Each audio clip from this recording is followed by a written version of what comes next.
Hi everyone, welcome to my channel, and today we're going to take a look at another horrible case with you. The term femicide was first introduced in the mid-1970s, originally denoting crimes where men ended women's lives out of gender-based hatred. Over the years, however, the definition has evolved and varies across countries, depending on cultural context. In most places, it is classified as a severe crime against women, including assault, maiming, or causing death, perpetrated by men amid gender-based animosity. It's often said that women allow themselves to be mistreated, not reporting to police or leaving the men who cause them emotional and physical suffering, and sometimes even continuing to live with someone who might end their life at any moment. This claim is only partially true, as in some countries, the law inherently sides with men, giving them confidence that they will face no repercussions. The story of a young woman named Abril Perez is one of the most vivid examples of how femicide thrives among the affluent sectors of Mexican society. She and her husband, Juan Carlos Garcia Sanchez, were wealthy and respected individuals, holding executive positions in major companies, and from the outside, their marriage seemed flawless. Yet this did not prevent the man from abusing his wife over the years and eventually having someone else violently end her life, also risking the lives of their children.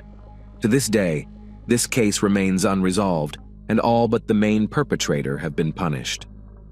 Abril Perez, family and early years. Abril Sagaon. Perez was born on November 18, 1971, in Monterrey, in the northeastern part of Mexico, and was the second of 3 children to parents Maria del Socorro Sagaon and Manuel Perez.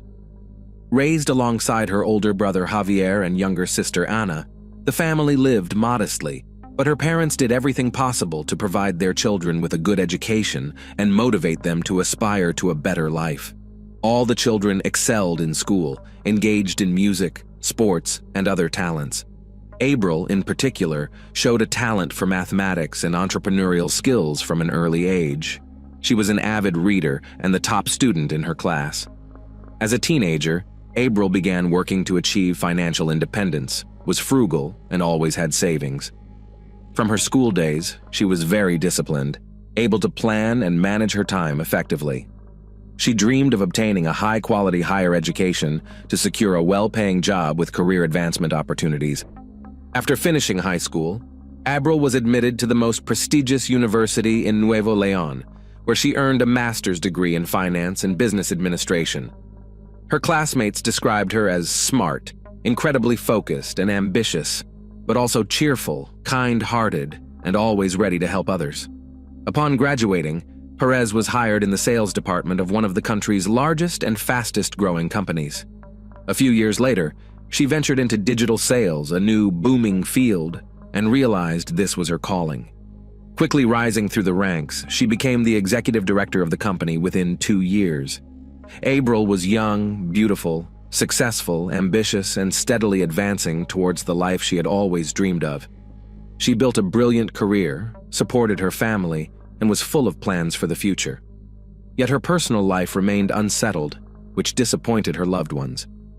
Nevertheless, she was confident she would find true love and live a long, happy life. Little did Perez know how her marriage to the perfect man would turn out. Meeting Juan Carlos in the mid-1990s, as Abril's career was on the rise, fate brought her together with a young man named Juan Carlos Garcia Sanchez. He was just 3 years her senior and equally ambitious career-wise, which greatly appealed to her. In return, he was captivated by her beauty, charm, kindness, and disarming smile, combined with a sharp intellect and remarkable determination. Sanchez was a graduate of a prestigious science and technology university, where he excelled in the economics and trade department. He later continued his education in the United States at Harvard University, after which he returned to Mexico and built a successful career in the relatively new field of e-commerce.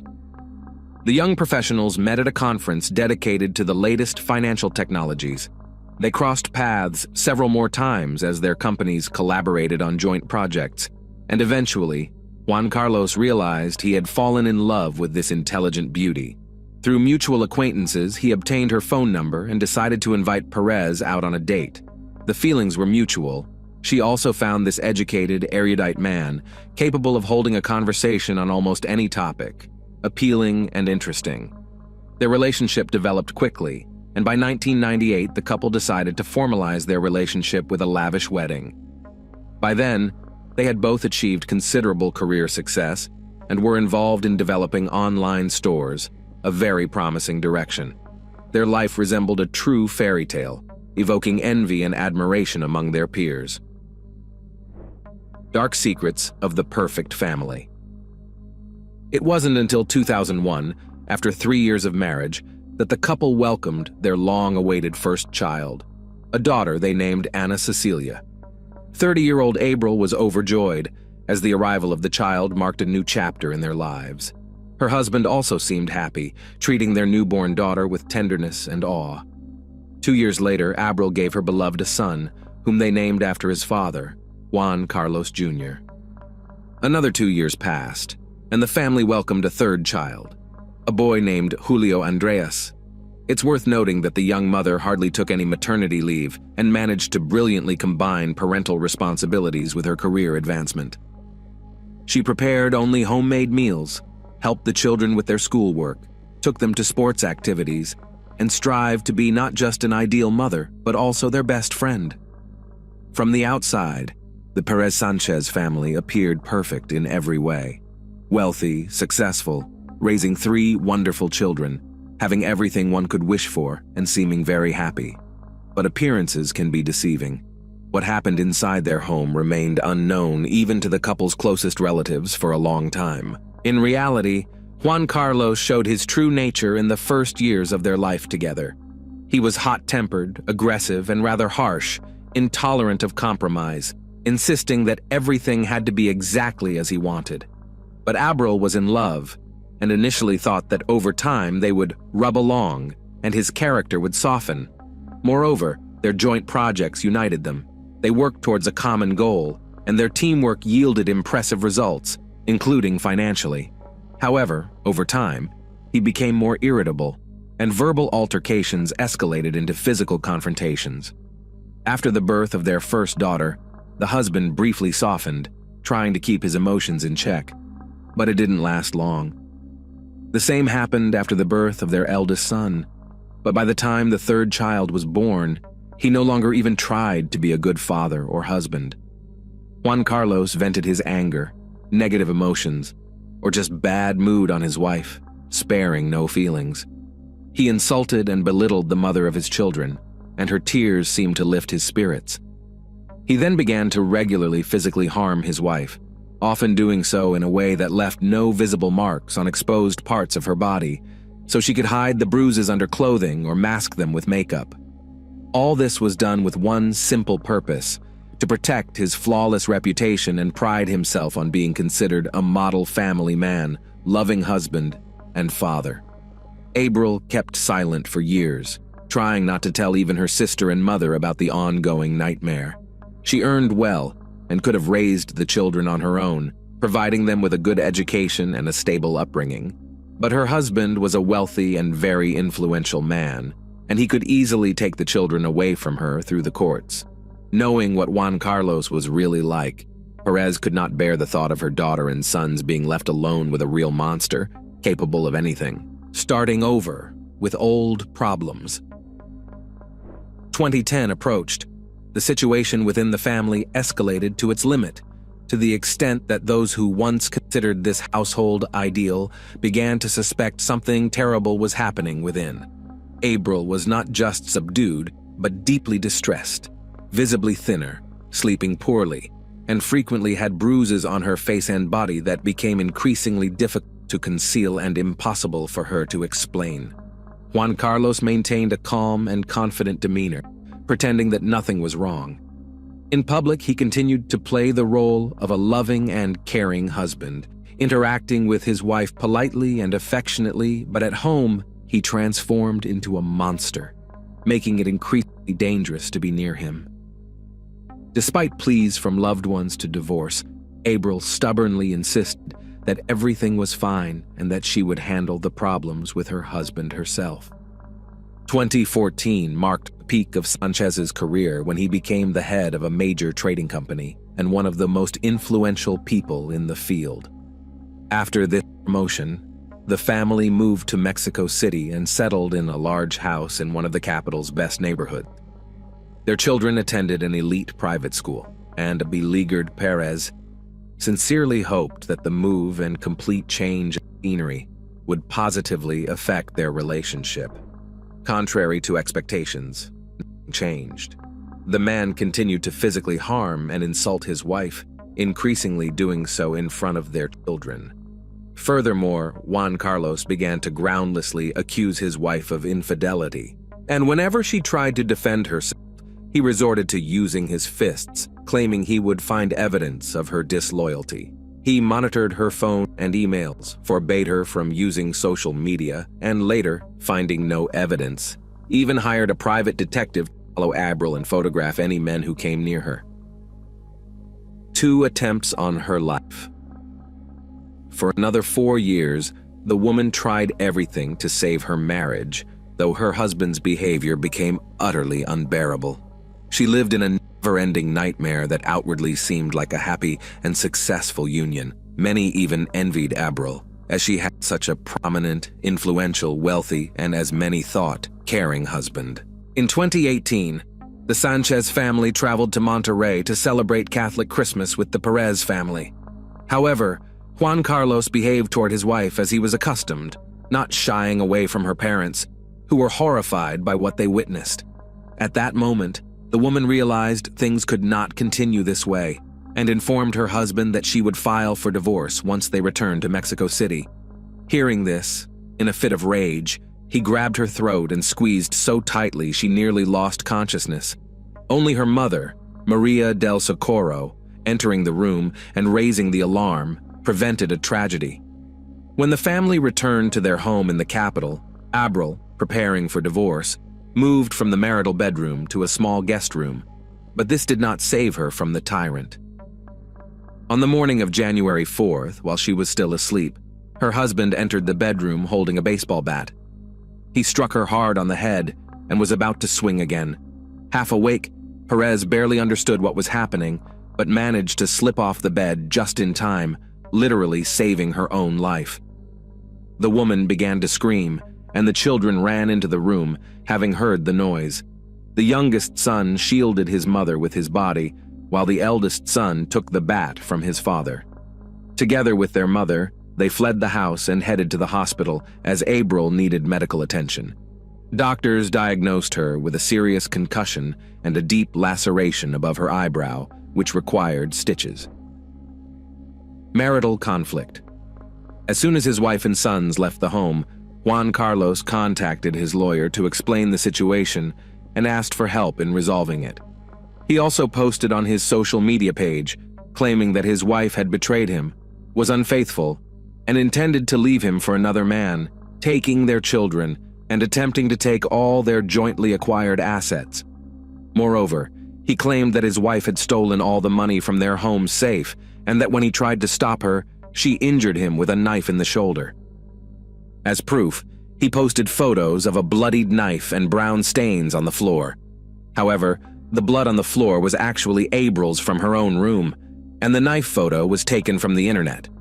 Nonetheless, Sanchez's friends believed his story and began actively sharing and reposting his account on their personal social media pages, calling for widespread attention to this egregious case. While still in the hospital, Perez filed a police report against her husband, accusing him of attempting to end her life. After being discharged, she moved out of their home, taking her sons with her, over whom she was granted temporary sole custody.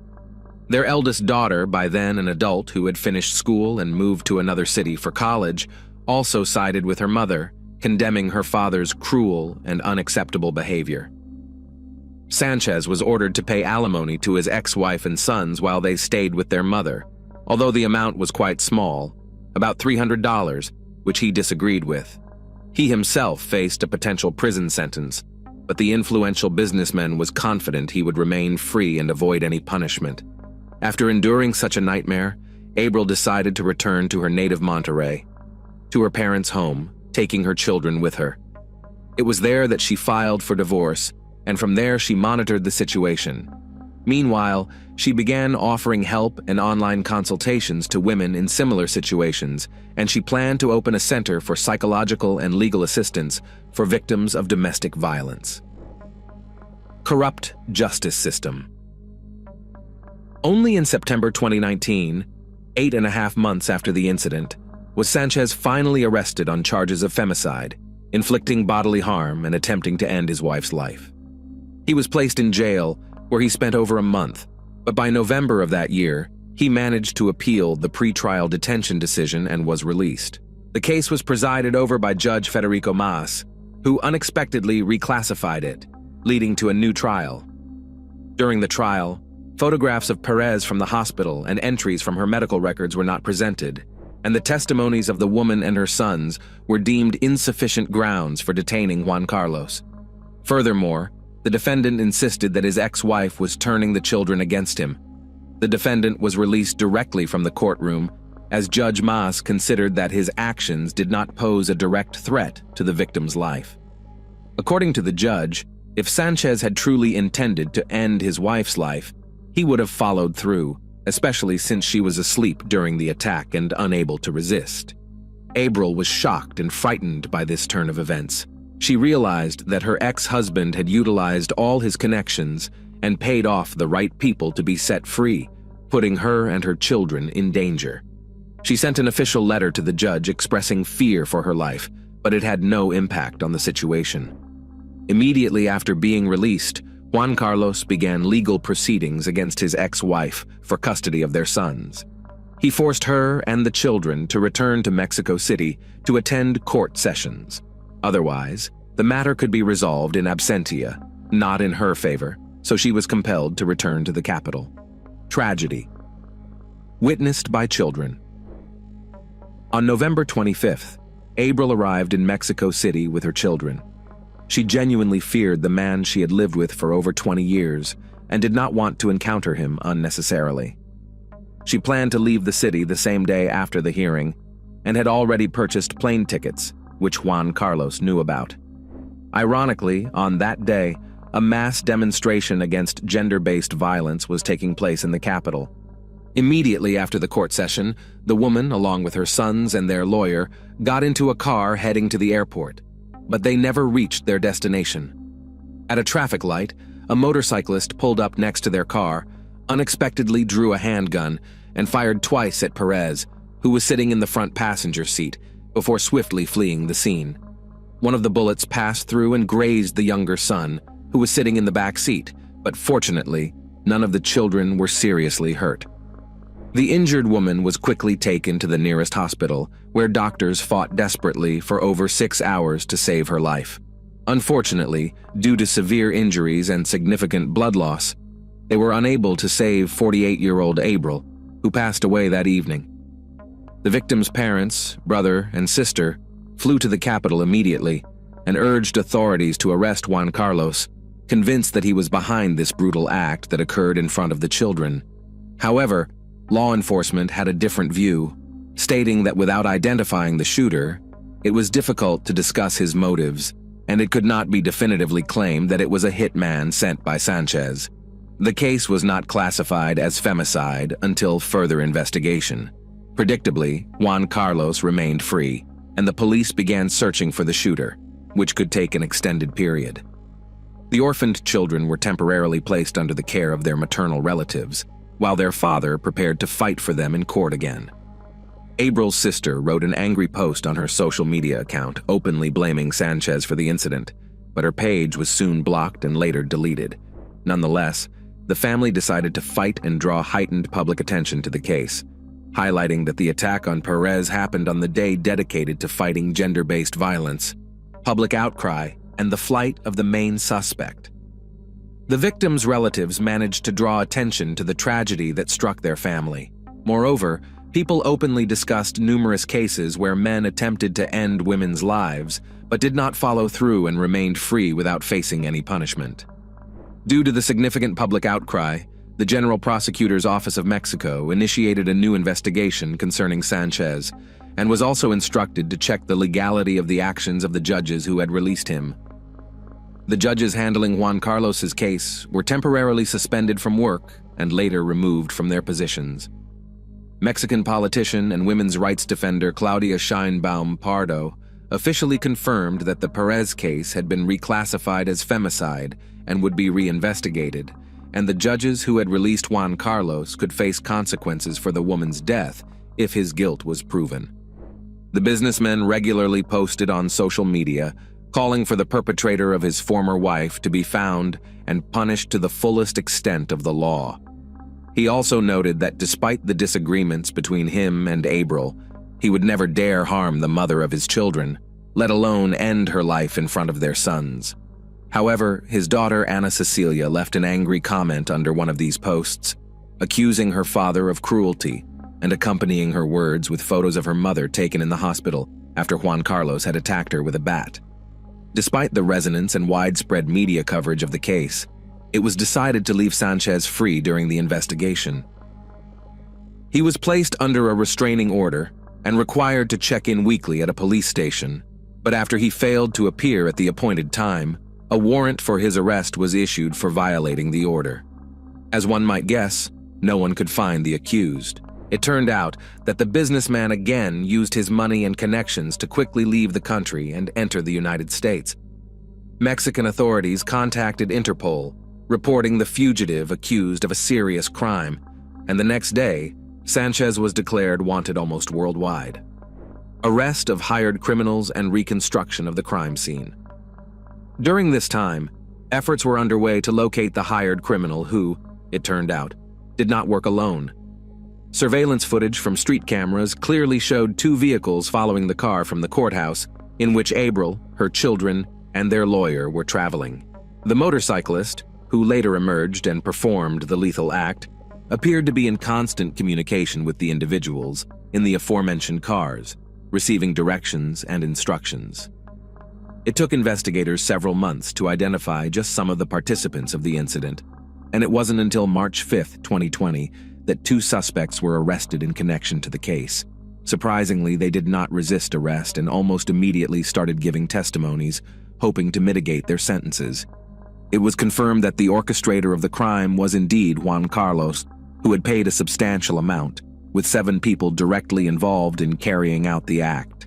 The first to be apprehended were the driver of one of the chase cars and the motorcyclist who fired the fatal shots. It emerged that, while in prison, Juan Carlos had hired a couple of seasoned criminals to protect him, acting as his personal bodyguards. One of these criminals was released a week before Sanchez, and the other was freed several days after him. Once out of prison, the businessman reconnected with them, asking them to find reliable people to carry out the elimination of a person, promising a substantial sum of money to each if successful. When all participants were identified, the orchestrator transferred the promised money and provided precise instructions about the route and vehicle Abril would be using. The most challenging part of the plan turned out to be luring his former wife to Mexico City. The man resorted to blackmail, threatening to take the children if she did not appear in court. Although she complied with the court appearance, she had no intention of staying in the capital, planning to return to Monterrey the same day. And Juan Carlos knew this from his sources. Despite this information, it wasn't until the end of October 2020 that 3 more participants in the criminal conspiracy were apprehended.